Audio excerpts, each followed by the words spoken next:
Jeremy, you've had the injury struggles over recent years, but was this the hardest one mentally to fight through to get back from?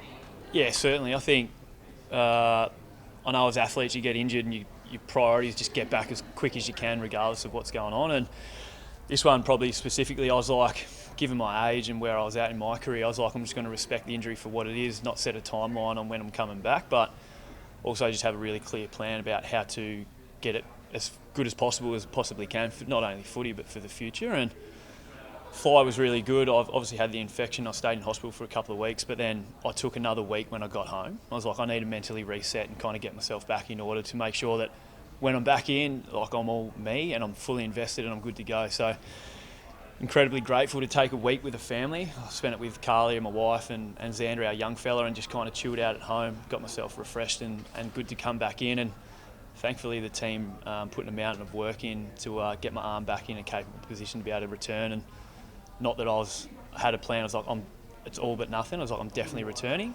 It was like, yeah, it'd be great to get back, but that probably wasn't where I was at early days, and then it became a bit more of a reality as I was progressing along the way. How do you feel now? Yeah, really good. My arm's a lot stronger than this one, hence why it's half metal. But yeah, look, it's been really good. I think, you know, probably the first game back against Adelaide, I was just built up on pure adrenaline. That was the only thing. It was like, just get me through the game. I want to be unscathed, and hopefully I don't end up upside down in the same scenario. And then the Gold Coast game, I probably put myself in a real similar scenario. I kind of came forward on, I think it was Ben Ainsworth, in the middle of the ground, and ended up spoiling the ball, flipped upside down in the middle of the Gold Coast ground, and I was just like, oh, here we go. So it was an element of ticking that off, made me feel really good. And then, yeah, got subbed out at half time to refresh the legs up, which was nice. Have you watched was there that moment when you were flipping where you were unsure? Was it happening too fast? To be honest, it was you almost have like a flash moment of like, I knew that I had to make the play. So I was like, and as soon as I went for it, I knew what was about to unfold. And you definitely have reflections on what could have been. But thankfully I landed the correct way, and as soon as I jumped back up off the ground, I was like, well, why couldn't I do that in the round one? would have been a lot nicer. But yeah, you have moments like that, but I feel like I wouldn't put my hand up and be eligible for selection if I didn't think I was confident enough to play. So I was going to say, have you watched the vision back of what happened in round one, or you just won't go? Well, I got put in the other room where they had it on replay, so it wasn't ideal. But no, I haven't watched the actual incident where I snapped my arm. I don't think I need to. I dreamt about it for the first 10 nights in hospital. So the significance of the snap and the noise it made was enough for me to be able to just relive it in my head anyway. So I don't kind of like to look at that kind of thing. Given it was pretty traumatic, and mentally it took me a fair while to get through it. But again, like I'm good and I'm healthy now, and that's the most important thing. And hopefully the damage is well and truly behind me. Is that the only way you reckon to slay the demons? Put yourself in a similar position, get turned upside down, come through it, rather than talk about it all you want, but yeah. until you do it. Well, until you're in that scenario, I was like, I know I got presented a really strong program about like what it's going to look like to return to play. But I certainly wasn't putting my hand up to flip on a jump bag and go upside down and put my arms down. So that wasn't going to be the case. So you can get tackled, you can put your arms down when you're getting tackled, you can fall upside down and all that kind of thing. But until you're in the thick of it, you probably don't know. And that was probably the scenario. And thankfully, it was my fifth quarter back in returning to play. So kind of tick that box and you move on. But yeah, for me, it's like I've got plenty of knocks in that arm since I've returned, and thankfully it's been fine. So with any luck, it would be like that for the rest of the year. How pumped are you for this old side? I mean, it's big enough anyway. It's you, old side, 100,000. Yep. On top of your footy. Yeah. It must be tingling. Oh, absolutely. I feel like you even got to look outside and look at the weather. Generally, at this time of year, it's amazing how it just turns so quickly. But oh yeah, it's incredible. It's been an incredible season, really. I think one that the fans have certainly driven for us. I think only look at our open session, the turnout that we got today, the build-up, the excitement that comes along with it, and we're fully invested and fully embrace the occasion. I think playing Melbourne, it looked like it was going to be them for a fair chunk of the last part of the year, and yeah, what an amazing occasion for us, both playing in front of 95,000 in what could be, sets up a really strong end of the season.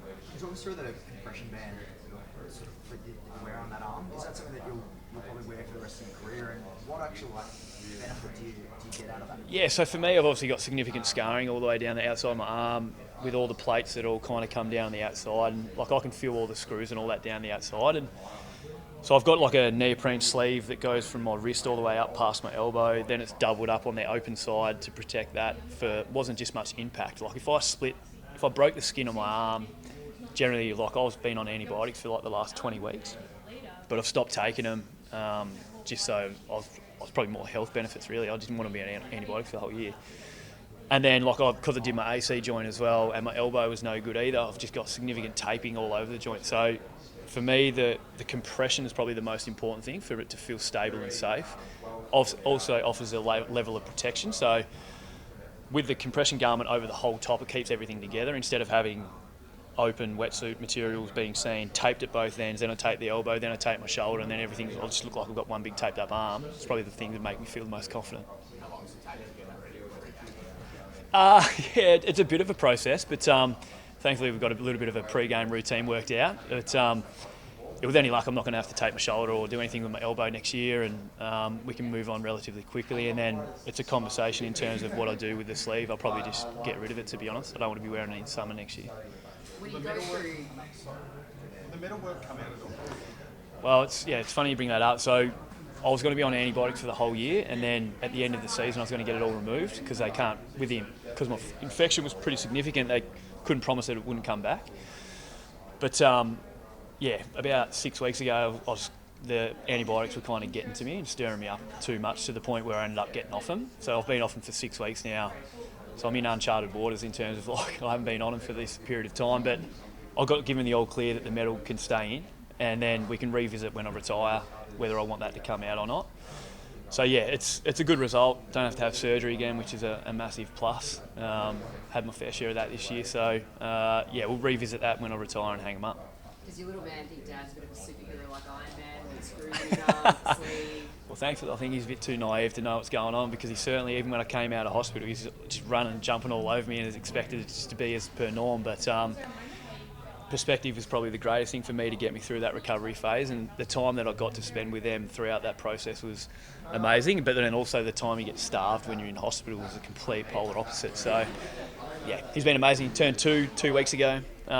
As parents would know in the room, it's an incredible experience, and one that kind of ultimately probably got me back quicker than I ever expected. I got my balance right at the moment, so I'm enjoying footy as much as I ever have, and then home life's just as good. So, just on perspective, I suppose shifting back to footy, you've had a unique career arc in the sense that you've basically seen it all.